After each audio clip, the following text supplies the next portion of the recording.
Hey, this is Professor McQuade. I'm wanting to check in with you. Hope you guys are doing all right. I'm going to go through the normative data and where you can find it, just because there's always seems to be some confusion. So let's go through and take a look at your course. So I've set myself up like this is the D2L in the student view.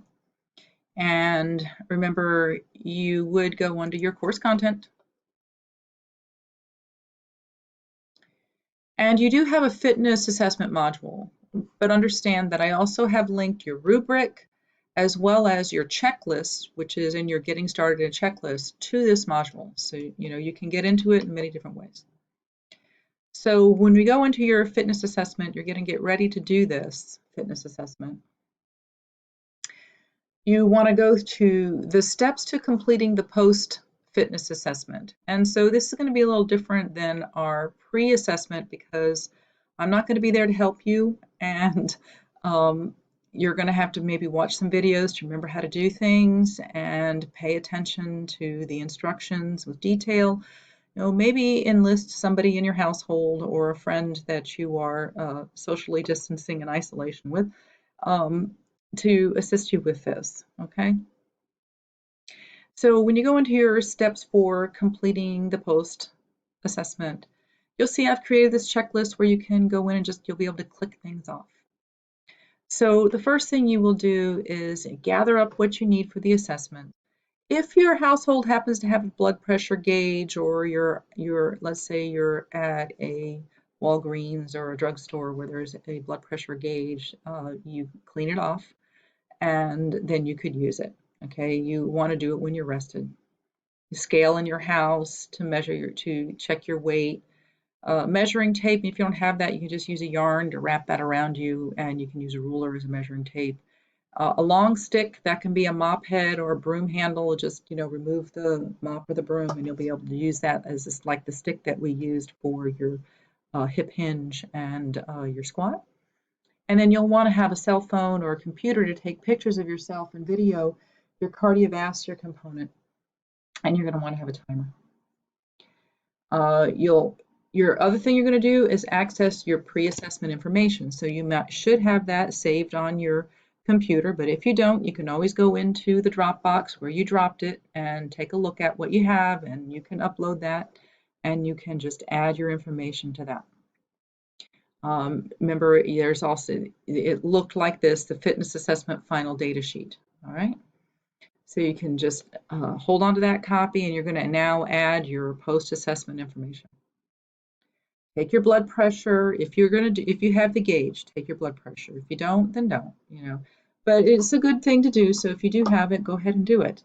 And compare yourself. Look here, here's the normative data. You click onto that, and it takes you into this chart. And this is the normative data. Here's your blood pressure, how to do it, and all that stuff. And here is where you fall, whether you fall into normal range or dangerously low or hypertensive. And there's different levels of hypertension. Okay. Let's just go back out of that.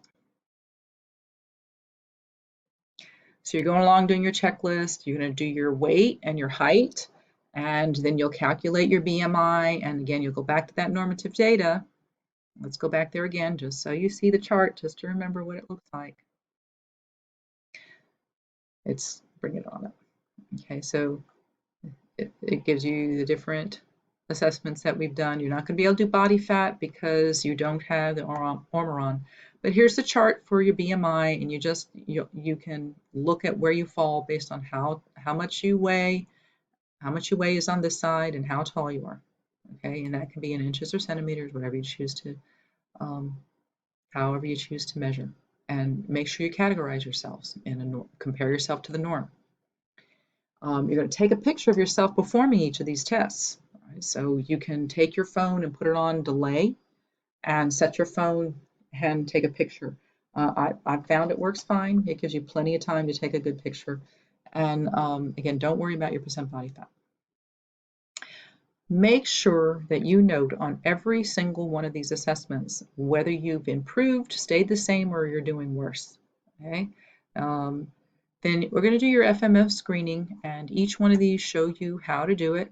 All right, so and you're going to have someone take a picture of you, and do what you can based on the assessment chart. Here's how to do the squat, here's the shoulder, here's the clearing test. Remember that was this, is there any pain, and here's your hip hinge, and that's what you're going to use for your squat and your hip hinge. You're going to use that for the squat. The arms go up over the head, tap down on the top of the head, and lift up and do your squat.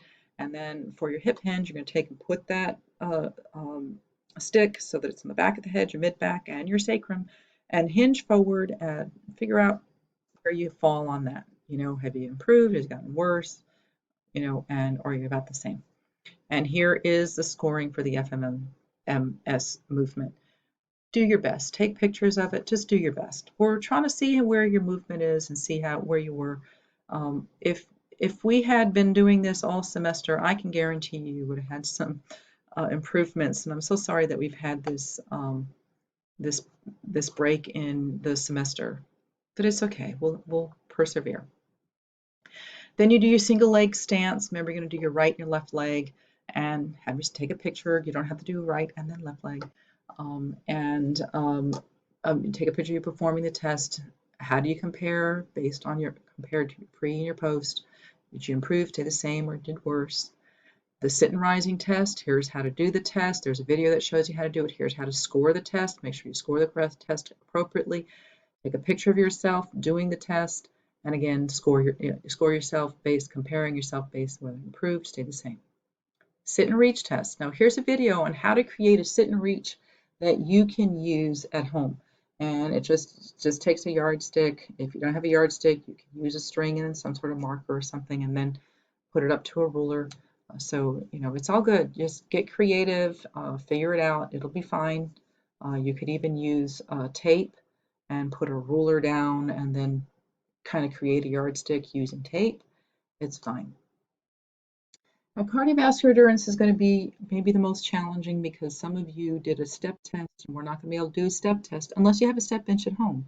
And if you have a step bench at home, you remember that you can go to that metronome and just Google step test metronome, and you have to have 4 risers on each side and go up, up, down, down, and you can do the test like you did in class. But if you don't have that, don't worry about it. You can choose to do the 1 mile walk or the 1.5 mile run. When you do these assessments, you got to take and if you can get an app on your phone, that'd be great. Another thing you might use is mile markers if you're on an outdoor track, and just keep track of it. But there are apps that will track your walk or your run. You got to video yourself throughout the whole assessment of yourself doing it, and then note your time. So here are your options, and then I've also included how to upload a longer video onto into a YouTube.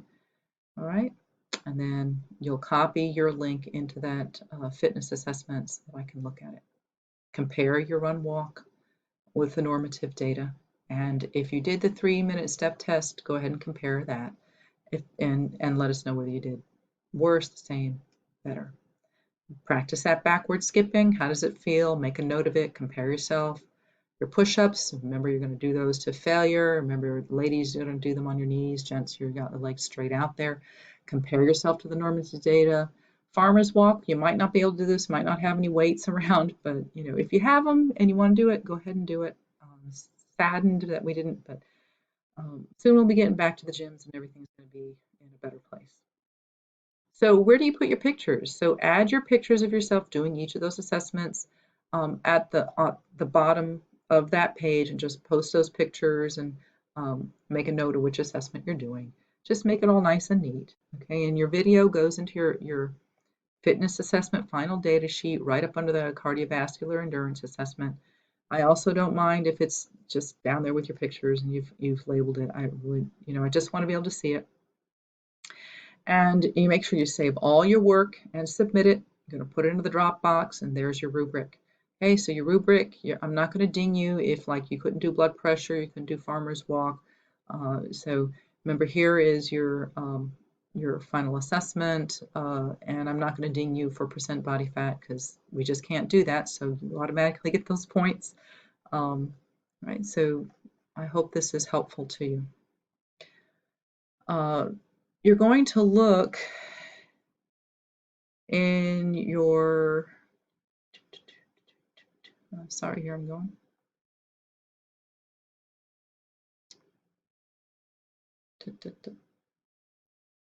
Here's your cardiovascular endurance. Here's a normative data for your walk, your run, and step test. So that's all there. Here's how to perform it.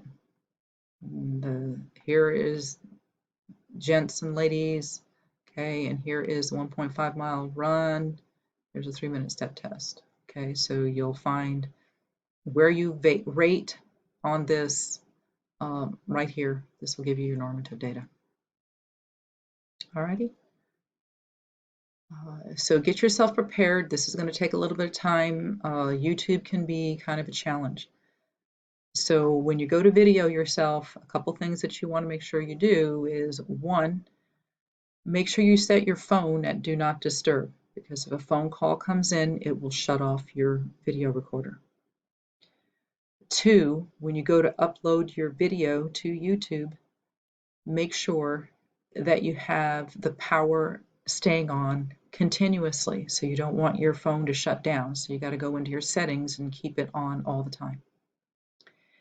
And three, make sure you've looked at that video on how to set up your YouTube channel so it can accept a longer video, because it's going to be a little bit longer than anything over an hour is trouble. Anything over 30 minutes can be a problem. So make sure you do that, so that video is located in your steps for completing your assessment. Another thing that I have discovered is that if you have not cleared out your iCloud, if you have lots of videos and photos in your iCloud, that's taking up space, and you might start your assessment and then you're not going to have any space, and the video will seem like it's still going, but it's not. And believe you me, I have been down this path many times the past couple of weeks because I've been videoing hour-long yoga sessions. All right, so check your iCloud and clean it out. If you're using someone else's phone, you're going to have to check their iCloud, check their storage space in their phone, and ask them to kind of clean it out for you, because otherwise you're going to be stuck and you're not going to have space for your video. Okay, so you kind of got to double check everything before you do those assessments. And the only one you're videoing is the walk, the run, or if you do the step test. Okay. Anyway, I hope this is helpful, and I hope to see you guys soon. Have a good day.